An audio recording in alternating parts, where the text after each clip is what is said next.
ত্রয়োদশ জাতীয় সংসদ নির্বাচনকে সামনে রেখে ময়মনসিংহ ১১ ভালুকা আসনে স্বতন্ত্র সংসদ সদস্য প্রার্থী মোহাম্মদ মোর্শেদ আলমের নির্বাচনী প্রচারণায় হামলা ও সহিংসতার অভিযোগ উঠেছে। এসব ঘটনার প্রতিবাদে সোমবার বিকেলে ভালুকা উপজেলার হবির বাড়িতে নিজ বাসভবনে সংবাদ সম্মেলন করেন তিনি। সংবাদ সম্মেলনে লিখিত বক্তব্য পাঠ করে প্রচারণায় বাধা, হুমকি ও সহিংসতার চিত্র তুলে ধরেন হরিণ প্রতীকের এই প্রার্থী। এ সময় প্রিন্ট ও ইলেকট্রনিক মিডিয়ার সাংবাদিক সহ বিভিন্ন পর্যায়ের নেতৃবৃন্দ উপস্থিত ছিলেন।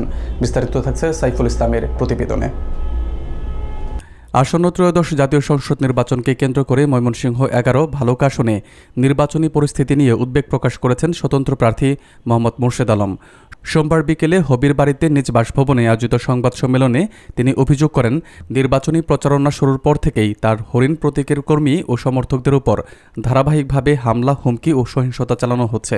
লিখিত বক্তব্যে তিনি বলেন, সম্প্রতি তার নির্বাচনী প্রধান কার্যালয়ে হামলা, লুটপাট ও অগ্নিসংযোগের ঘটনা ঘটেছে, যা সুষ্ঠু ও নিরপেক্ষ নির্বাচনকে বাধাগ্রস্ত করার অপচেষ্টা। তার ভাষ্য অনুযায়ী পরিকল্পিতভাবে প্রচারণায় বাধা সৃষ্টি করে কর্মী সমর্থকদের মধ্যে ভীতির পরিবেশ তৈরি করা হচ্ছে, যার প্রভাব সাধারণ ভোটারদের মধ্যেও পড়ছে। তিনি আরও জানান, ভালুকার মানুষ শান্তিপূর্ণভাবে ভোটাধিকার প্রয়োগ করতে চায়, কিন্তু চলমান সহিংসতা ও ভয়ভীতির কারণে নির্বাচনী পরিবেশ ব্যাহত হচ্ছে। সংবাদ সম্মেলনে প্রশাসনের দৃষ্টি আকর্ষণ করে তিনি এসব ঘটনার সুষ্ঠু তদন্ত, দোষীদের দ্রুত গ্রেপ্তার এবং নির্বাচনী পরিবেশ স্বাভাবিক রাখতে কার্যকর ব্যবস্থা গ্রহণের দাবি জানান। পাশাপাশি তিনি আইনশৃঙ্খলা বাহিনীর নিরপেক্ষ ভূমিকা নিশ্চিত করার আহ্বান জানান।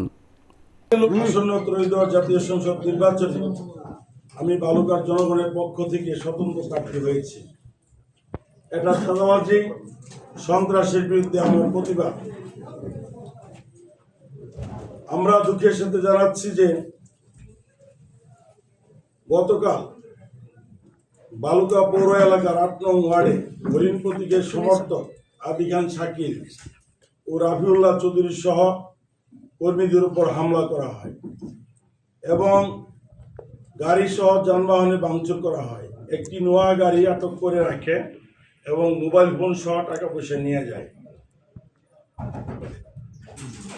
আমরা দুঃখের সাথে জানাচ্ছি যে গতকাল 25শে জানুয়ারি 2026 নির্বাচনী প্রচারণার জন্য আমি বাটাজোর বাজারে কর্মী সমর্থকদেরকে নিয়ে গণসংযোগ করার পর ধানের শীষে কর্মী সমর্থকরা এবং হরিণ প্রতীকের কর্মী সমর্থকদের উপর হামলা করে পরিস্থিতি শান্ত এবং স্বাভাবিক রাখতে কর্মী সমর্থক সহ আমি দ্রুত সেই স্থান ত্যাগ করি। সেনাবাহিনী সহ পুলিশ প্রশাসন, নির্বাচনের সহকারী রিটার্নিং অফিসার, তারপরে নির্বাচন অফিসার, কারো কাছ থেকে তো আমরা কোনো সহায়তা পাচ্ছি না।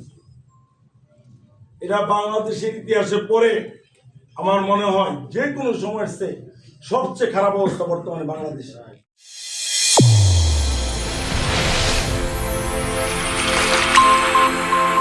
চ্যানেল A1 হৃদয়ের স্পন্দন।